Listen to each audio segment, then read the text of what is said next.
All right, man, peace. You know, brothers, a while ago I had a relatively long series on the LA Lakers witch coven, and I covered a myriad of topics over the course of that series. Phil Jackson, Kobe Bryant, Michael Jordan, and their interrelation with one another. I'll be delving into that a bit deeper, especially in light of Michael Jordan acting as the presenter to Kobe Bryant being inducted into the National Basketball Association Hall of Fame. Now, over the course of that series, I also addressed Jeannie Buss, LeBron James, and I believe that I touched on a certain component of the correlation between LeBron and Ben Simmons. Now, their relationship is something that should be assessed because I think I also covered it over the course of the three-part series that I did on LeBron James and his foreknowledge of Kobe Bryant's ritualistic removal. I do believe that Ben Simmons is a Monarch programmed athlete. I believe that his sister recently revealed that she was molested by another family member. I think that it was her half-brother, not Ben, but another brother. I have very little doubt that Ben Simmons was most likely molested as well. There are a great deal of stories that emerge about him and many of his sexual proclivities. Of course, everything that I'm saying is alleged. But he is someone who I believe the NBA has great plans for. Doc Rivers, the MK handler, was recently slotted to become the head coach of the Philadelphia 76ers. As I've already noted, the number 76 is meant to symbolize the quote-unquote great GOAT, or Capricornus, also known as Saturn.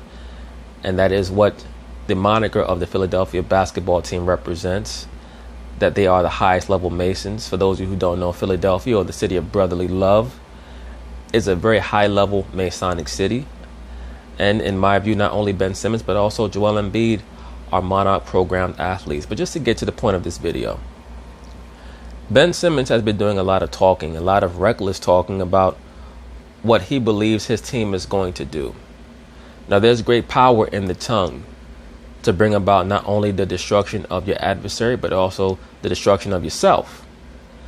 Now, a man should never say things that he does not have the ability to do.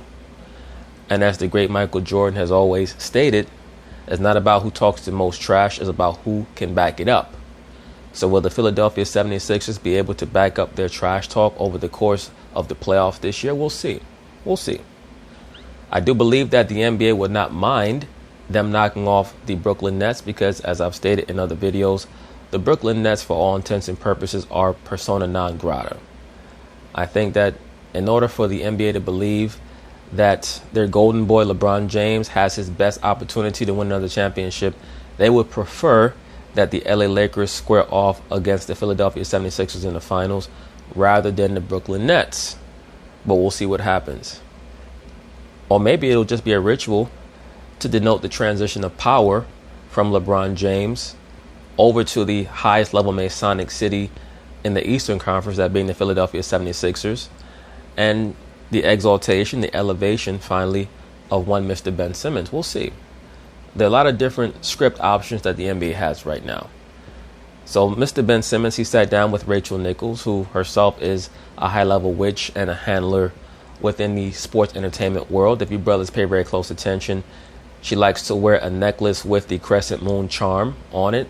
So she is a venerator of the divine feminine, aka the Shekinah, or the shimmering silver moon goddess representing the crown chakra. And that also is a force of power within the quote-unquote Jewish Kabbalah mysticism school, or the mystery school system of the Jewish Kabbalah. So do I have any doubt that Miss Rachel Nichols is someone who is a sorceress per se? I have very little doubt about that at all. Of course, I know that many of the things that I say sound far-fetched, but I think at this point, a lot of you brothers are up to speed and acknowledge that, there is a great deal of credence to most of the things that I say because you're starting to be able to see it.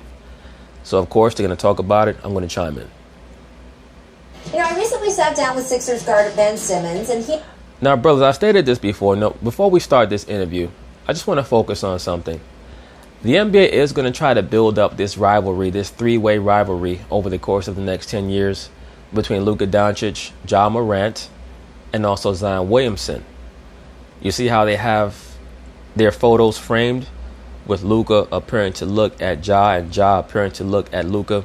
You see the numerology with Luka wearing the number 77 for Do What Thou Wilt. Once again, the name that he was given, Luca, is an allusion to him being Little Lucifer or Little Horus.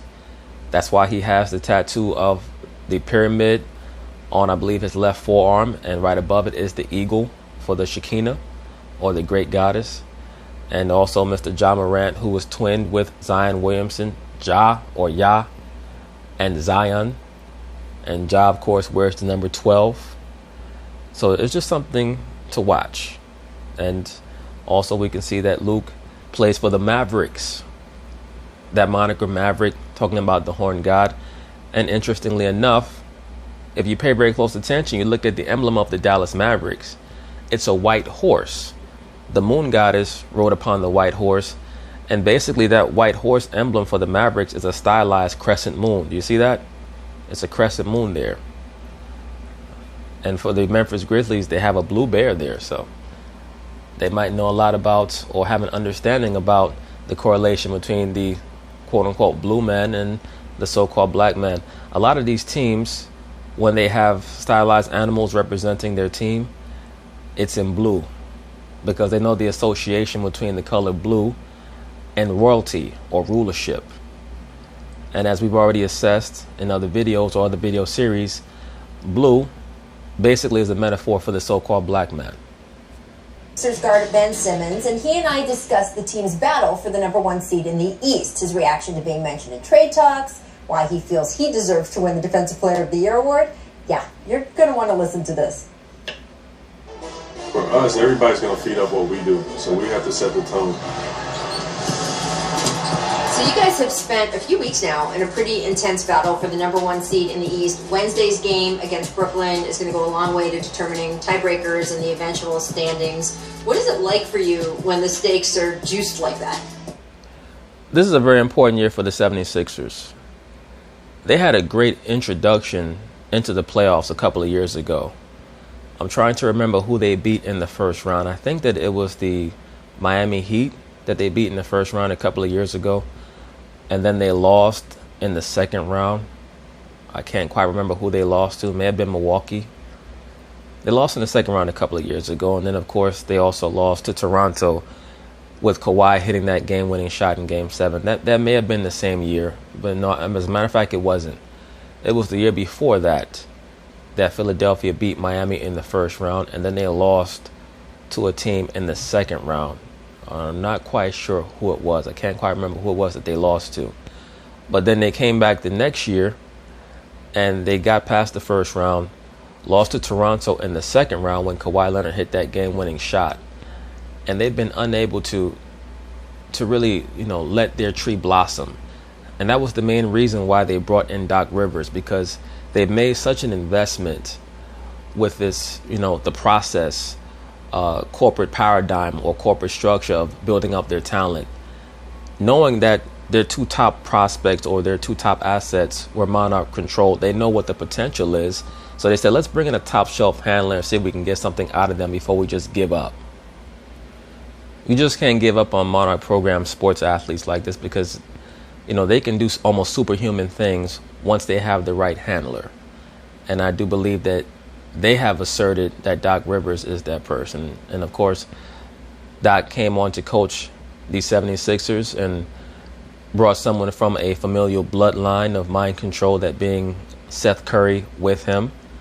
So that's going to be the core of their squad. It's going to be Ben Simmons. It's going to be Joel Embiid. It's also going to be Seth Curry in a prominent role or prominent position. And they're going to try to see what they can win from there. If they can't get it done this season, they're probably going to trade, I won't say one of their top 2 assets, but a certain member of their team to see if they can finally get over the hump. Because Doc is someone who they're working through. Doc is a Luciferian through and through, big time. Don't get that twisted at all.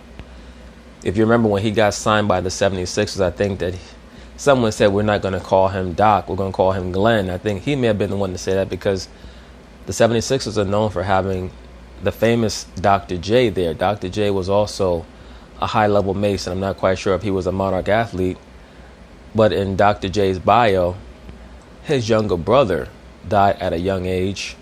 And then also, those of us who are old enough will remember that one of Dr. J's sons just disappeared and was found dead I believe in a marsh somewhere where he supposedly had driven in the wrong direction.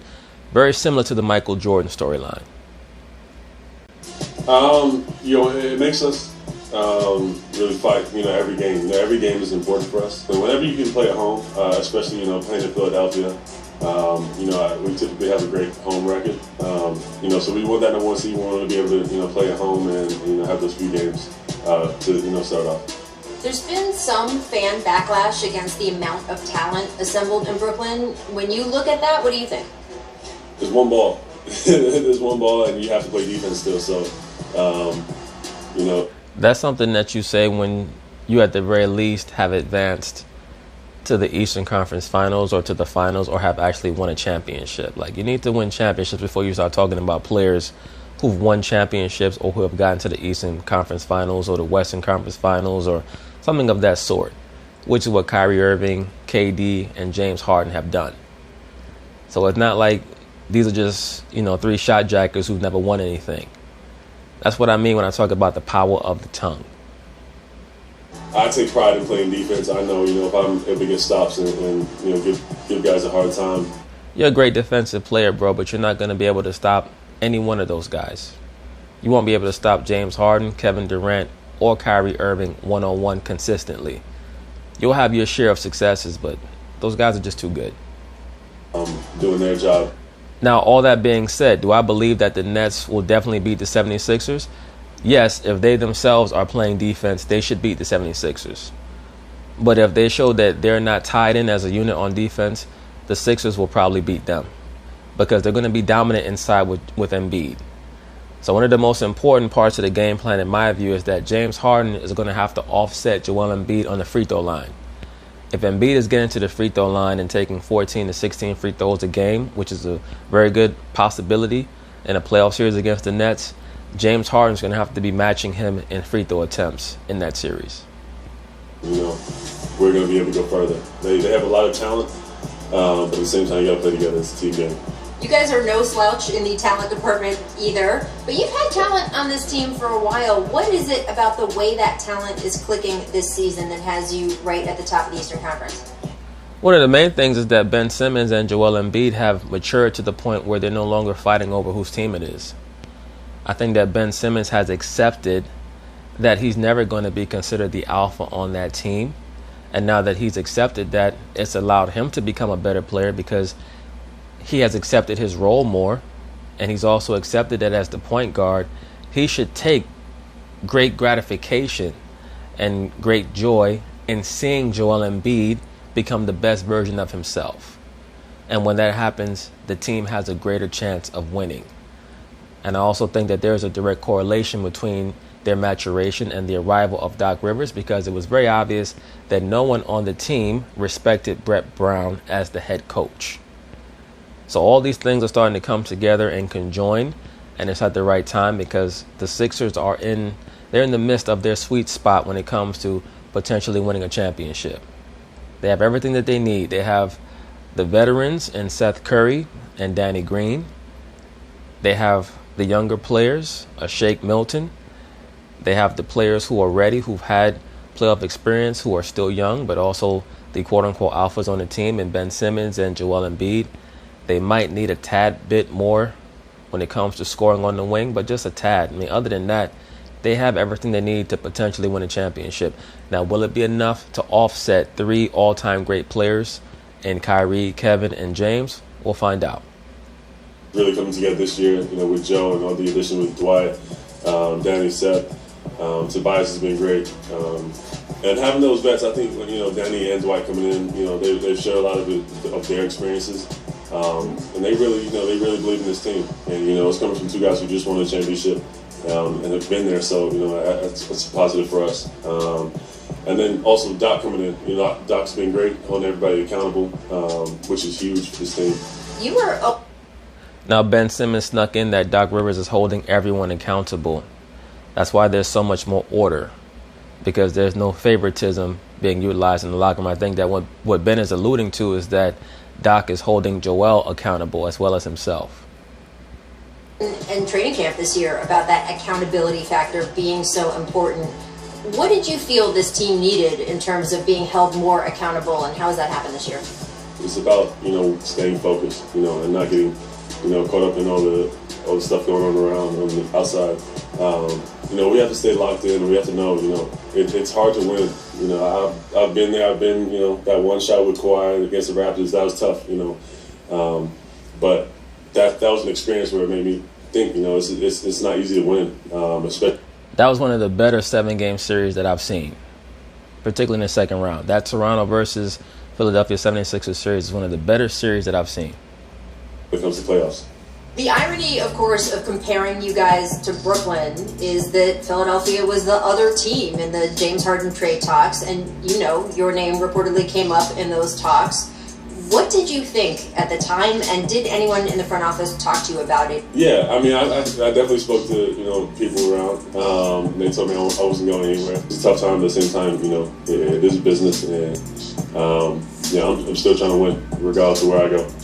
Your coach, Doc Rivers, was really outspoken around that time, saying, hey, I like what we have. And he has been in particular... Well, of course he's going to say that because he understands the mental turmoil that a player goes through when their name is mentioned in trades, especially a good or borderline great player like a Ben Simmons. You don't want to lose him mentally if the trade doesn't go through.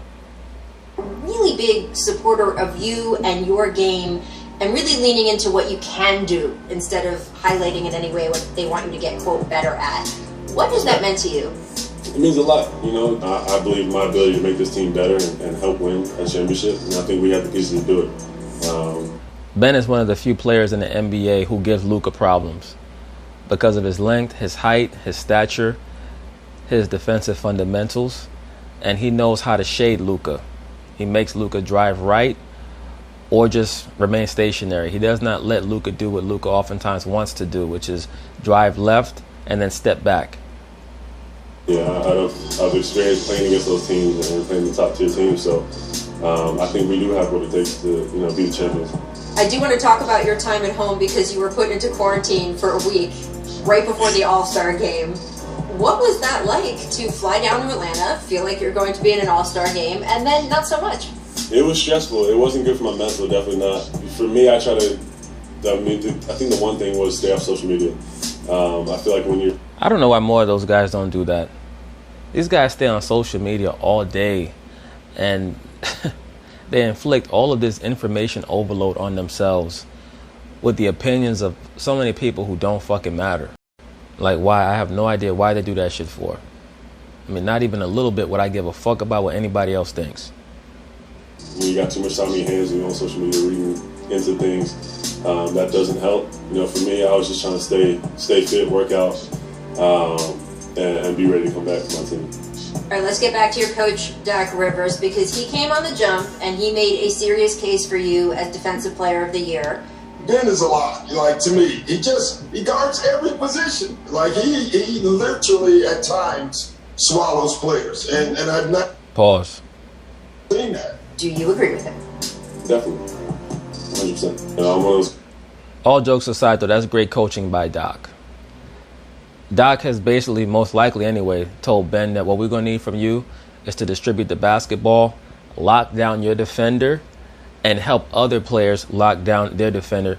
Don't listen to the media. Don't worry about taking a bunch of mid-range jump shots and threes. We don't care whether or not you can shoot. Here's what we know you're great at, and here's what we want you to do.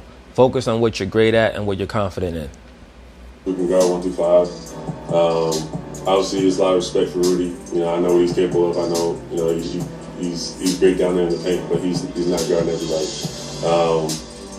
And that's just what it is. He guarded me in Utah. And? I had 42. And apparently I'm not a scorer, so it is what it is. But hey, yo, Ben Simmons talk a lot of shit, man. I have a lot of respect for him, but at the same time, I think it's mine this year. Now, Joel has said that he thinks he's Defensive Player of the Year. I want to be Defensive Player of the Year. I want to be Defensive Player of the Year and MVP. When you look at Shaq, I have the same numbers. Bro, you're not going to win shit this year. When your dumb ass went for that dunk and fell on your knee, I was mad at you because I said, now they're going to end up giving this shit to fucking LeBron because the media was salivating waiting for any opportunity to build up LeBron. And then LeBron goes and gets his ankle caved in about a week later. So that was just divine providence. But Joel, you're not winning shit. Now, do I think that you probably have had the best year overall, game for game? Yes. When you look at how one has played on offense and defense and how they've impacted winning and all those other things mixed in, then yes, Joel has had the best year. But when he caved his own knee in, it was a wrap for him. And not only that, but when Jamal Murray went down, not only did the Denver Nuggets not collapse, but Jokic led them to like a 10-2 record in the next 12 games. So he pretty much cemented the MVP award when his best teammate went down. And Doc to that said, yeah, he can have MVP. Ben's. Yeah, Joe. Are you okay with that split? That's fine. I'll take that. That's fine. How are things clicking with you and Joel this season compared to other seasons you played together? I think they've been great. I think, over the years, relationship continues to grow. And it's been great, I got a lot of respect for Joe. Dwight Howard said that even in the short time he's been there, since this offseason, he said he feels like he's seen the relationship between you and Joel grow and that you guys have started doing. Dwight Howard needs to shut the fuck up. He hasn't been there long enough to know how much their relationship has grown. With his damn Fruity Pebbles ass. More social stuff together. Is that the case? Definitely. I think, with everything going on and just where the world's at right now, you appreciate the little things. I think, the years that we have had, it just continues to build with all these different experiences going on. And, I got a lot of respect for Joe. All right, so big picture question. How good can the Sixers be this year? How far can you guys go? I think we can win it all. I think they can also. If we're going to talk about what their ceiling is a championship. Do I think that they will? No. But anyway, that's basically it on that, brothers. We'll see how things fare for the Philadelphia 76ers over the course of this season. So peace.